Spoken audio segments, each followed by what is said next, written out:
Mimba ni mchakato wa asili wa muda mrefu kwa binadamu.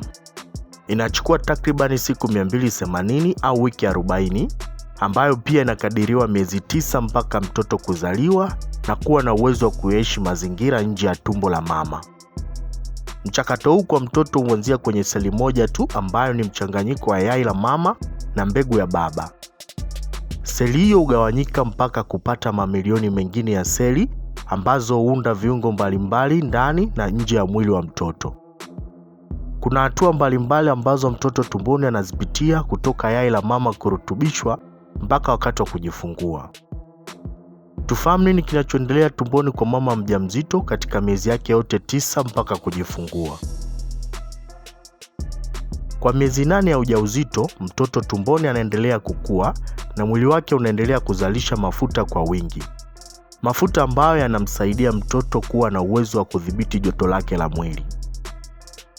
Ubongo wa mtoto unaendelea kukua na kukomaa kwa kasi katika kipindi hiki, na uwezo wa mtoto kuona na kusikia nao unaongezeka.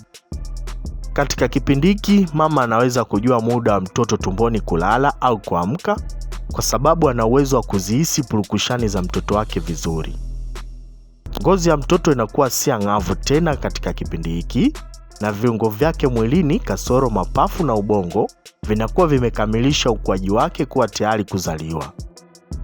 Viungo vyote ndani ya mwili wa mtoto kasoro ubongo na mapafu vinakuwa vimekomaa na kuwa na uwezo wa kufanya kazi nje ya tumbo la mama. Mpaka mwishoni mwa mwezi wa 8, urefu wa mtoto ni wastani wa inchi 17 mpaka 18 na uzito wa wastani mpaka kilo 2. Kwa mama mjamzito mwenye mimba ya miezi 8 huhisi uchovu sana. Tumia muda mwingi kupumzika. Pia kwa mimba ya miezi 8 mjamzito anaweza kupata shida ya kupumua.